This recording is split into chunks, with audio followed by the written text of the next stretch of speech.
ध्यान से देखेंगे, हम लोग थ्री फेज सर्किट में पावर का बात कर रहे हैं। तो थ्री फेज सर्किट में पावर का बात कर रहे हैं, तो उसके लिए सबसे पहले जो है हम लोग थ्री फेज सर्किट को कंसीडर करते हैं, जिसमें जो है थ्री फेज है तो हमारा तीन फेज है उसमें ए बी सी, जिसमें जो है हम लोग फेज ए को क्या कर रहे हैं, रेफरेंस मान रहे हैं, है ना। फेज ए को रेफरेंस मान रहे हैं, जिसमें फेज सीक्वेंस जो है हमारा ए बी सी है, कॉरेस्पॉन्डिंग टू थ्री फेजेज। मैं जो हमेशा मानता हूँ ए बी सी, वो हमारा हमेशा क्लॉक वाइज में होता है ए बी सी, है ना। तो हम लोग कॉरेस्पॉन्डिंग टू दिस फेजेज जो है हम लोग मान लीजिए कि V A V B V C जो है वो फेज वोल्टेज है, उसी तरह जो है आई ए आई बी आई सी जो है वो फेज करंट है ना। अब हमने क्या कहा कि फेज वी ए को हम लोग रेफरेंस मान ये वी ए को रेफरेंस मान लिए, है ना। जब वी ए को रेफरेंस माने हैं, फेज सीक्वेंस हमारा है, तो ये वी बी, ये वी सी हो गया। अंडर बैलेंस कंडीशन तीनों का मैग्नीट्यूड क्या होगा, आपस में बराबर होगा, और तीनों के बीच में एंगल कितना होगा, 120 डिग्री होगा। All of you agree? नहीं। अब अगर फॉर इंडक्टिव लोड, हम लोग फॉर इंडक्टिव लोड बात करें, इंडक्टिव लोड में करंट वोल्टेज से लैग करता है या लीड करता है, टेल मी। करंट वोल्टेज से लैग करता है या लीड करता है? इंडक्टर के केस में, इंडक्टिव लोड के केस में लीड करता है, लैग करता है मुस्कान। प्लीज बी ए स्टडी, मैंने पहले ही बताया। इंडक्टर के केस में करंट लैग करता है वोल्टेज से, और कैपेसिटर के केस में करंट वोल्टेज से लीड करता है। आप स्टडी कीजिए जाके, जब हम लोग pure inductor pure capacitor study कर रहे थे, तो please okay, this is very important for the electrical branch. All of you agree? For the inductive load, for the inductance, current lags the voltage but के case में हम बोले थे lead, क्या? कैपेसिटर के केस में हम बोले थे, इंडक्टेंस में ओके नहीं बोले थे सर। ओके, तो मैं तो इंडक्टेंस की विस्केशन पूछ रहा हूँ ना बाबू में। ओके, इंडक्टेंस के केस में लैग होगा, है ना। ये लैग होने का मतलब क्या है, सिंपल, कि अगर मान लेते हैं भी हमारा जो है रेफरेंस हम लोग माने भी एंगल 0 डिग्री, तो इंडक्टिव लोड के केस में आई एंगल क्या होगा, लैग मतलब माइनस साइन। क्लियर है? लैग मतलब माइनस साइन, और लीड रहता तो प्लस साइन देते। नहीं, तो अगर हम लोग वी ए को रेफरेंस माने तो V A V B V C, अगर इंडक्टिव लोड है हमारा, है ना, तो ये हमारा आएगी, ये हमारा आई बी, ये हमारा आई सी।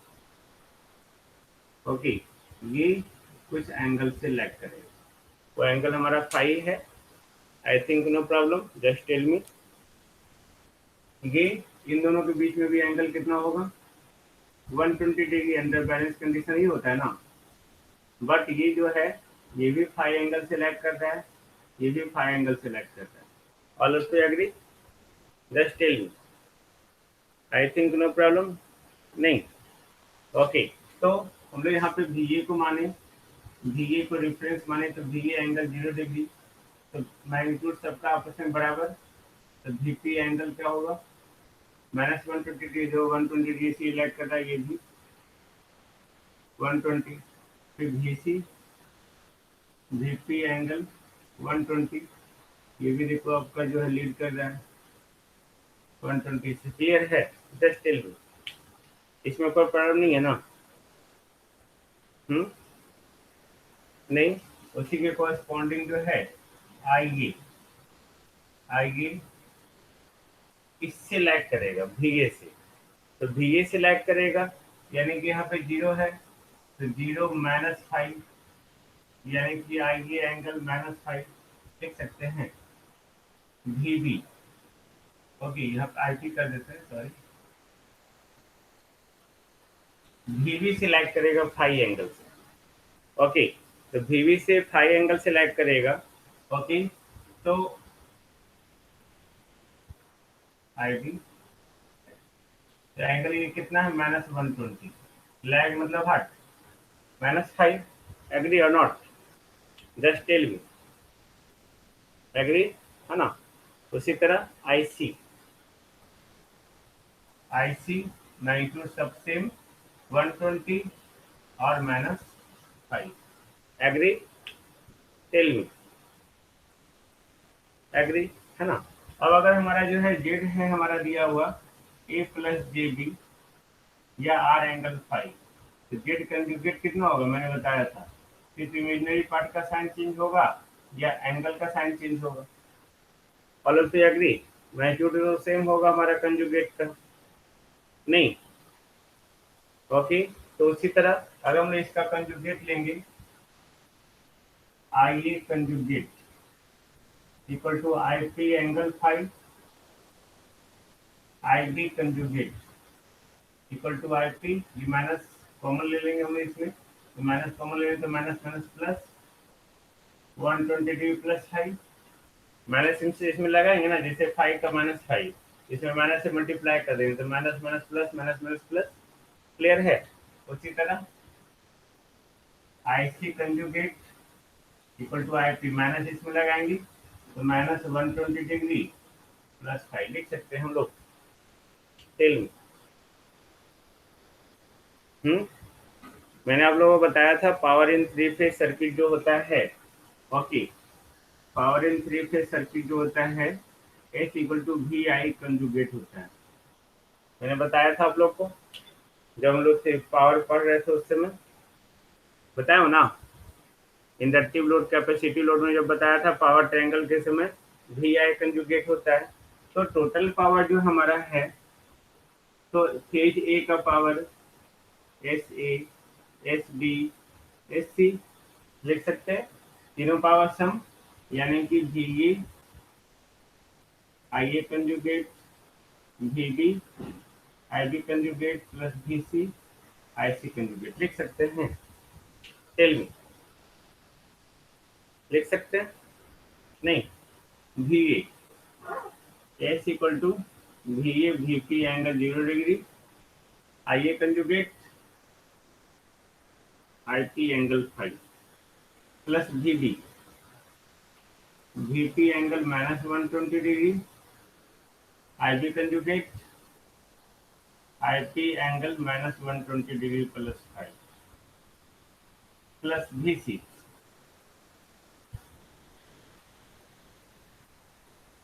VP angle 120 degree into IC conjugate IP angle -120 degree plus 5 लिख सकते हैं।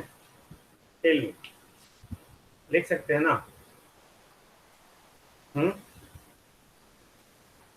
ओके, अब देखो जब इस तरह से हम लोग मल्टीप्लाई करते हैं, ये Z1 है, ये Z2 है, R1 एंगल φ1, R2 एंगल φ2, तो Z1 Z2 जब मल्टीप्लाई करेंगे तो मैग्नीट्यूड आपस में मल्टीप्लाई होता है और एंगल क्या हो जाता है? ऐड हो जाता है। एग्री? होता है ना? होता है। Okay, thank you. तो यहाँ पे मैग्नीट्यूड आपस में मल्टीप्लाई, VP IP एंगल दोनों को ऐड कर दिए 0 + 5 5 plus VP IP magnitude multiply angle -120 और -1 नहीं, माइनस यहाँ नहीं होगा ना, प्लस होगा, सर, -120 प्लस 120 0 और प्लस 5। क्लियर है? तो यहाँ आइए VP IP एंगल 120 -120 0 प्लस 5 लिख सकते हैं हम लोग। तीनों ऐड हो गया हमारा, यानी कि S equal to 3 VP IP angle 5 लिख सकते हैं। टेल मी, लिख सकते हैं ना? यानी कि देखो इसमें ये जो है हमारा ये था SA, ये SD, ये SC, तो देखो AC का भी वैल्यू यही आया, SD का भी वैल्यू यही आया और SC का भी वैल्यू यही आया ना? यानी कि आपका SA equal to SB equal to SC equal to VP IP angle 5 होता है या नहीं होता है? होता है ना? इसी को आप लिखते हैं इस तरह से, VP IP cos 5 plus J sin 5 लिखते हैं।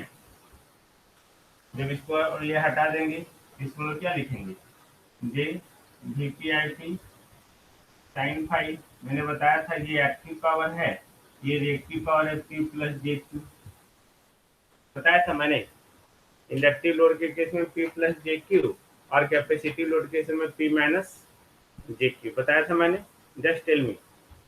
ओके, तो अब यहाँ पे ये थ्री फेज पावर है, ये तो सिंगल फेज है जो आपस में बराबर आपको दिखा, है ना।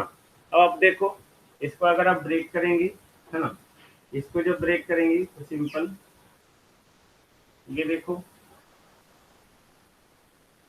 S equal to three V P I P cos five plus J sine five, इसको यहाँ पे मल्टीप्लाई कर दिए थ्री, ये थ्री लिख सकते हैं हम लोग। Tell me. और यहाँ पे P प्लस जे क्यू, यानी कि आपका जो है रिएक्टिव पावर हो गया P equal to three V P I P cos five and Q equal to three V P I P sine five, देख सकते हैं। टेल मी, कोई दिक्कत नहीं। Total power three V P I P. अब देखो, ऊपर मिटा दो ऊपर,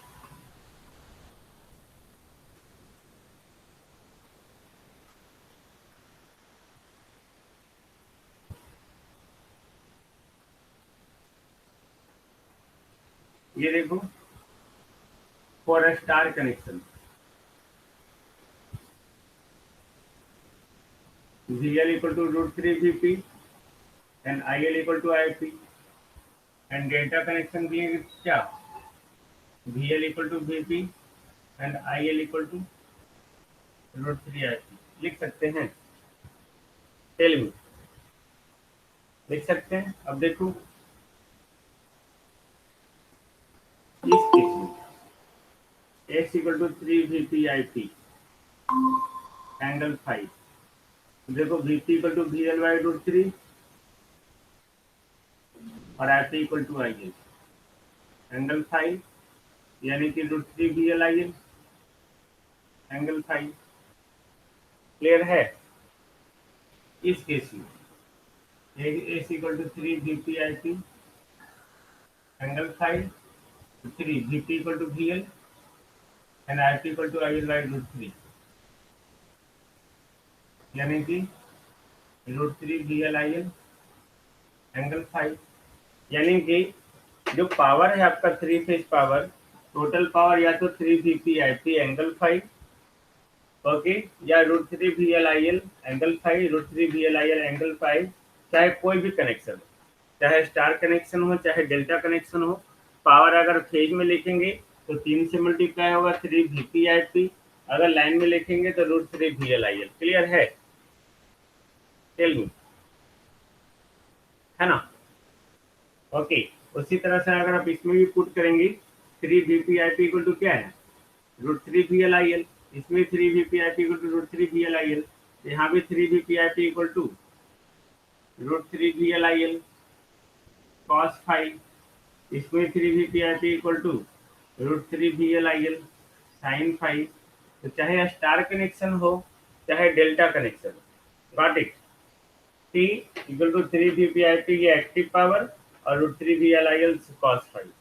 तो एक्टिव पावर के लिए कॉस फाइव, रिएक्टिव पावर के लिए साइन फाइव। क्लियर है। ओके, जब फेज हो, फेज तो तीन फेज होता है तो तीन से मल्टीप्लाई करेंगे, तो उसमें हम लोग वोल्टेज और करंट दोनों को फेज में ही लिखेंगे। यहाँ देखो फेज में लिखा हुआ तीन से मल्टीप्लाई किया हुआ, यहाँ देखो फेज में लिखा हुआ तीन से मल्टीप्लाई किया हुआ। क्लियर है। जब फेज के टर्म में हो तो तीन से सिंपल मल्टीप्लाई कर दिए। ओके है। टेल मी, ठीक है ना। ओके, वही लाइन में हो तो रूट थ्री से मल्टीप्लाई कर दिए, है ना। लाइन में रूट थ्री से मल्टीप्लाई कर दिए, आई थिंक नो प्रॉब्लम नहीं ना। तो फाइनली हम लोग कंक्लूड कर रहे हैं कि कोई भी आपका थ्री फेज कनेक्शन हो, चाहे आपका जो है स्टार कनेक्शन हो चाहे डेल्टा कनेक्शन हो, टोटल पावर जो होगा always okay S equal to three V P I P angle five या root three V L I L angle five.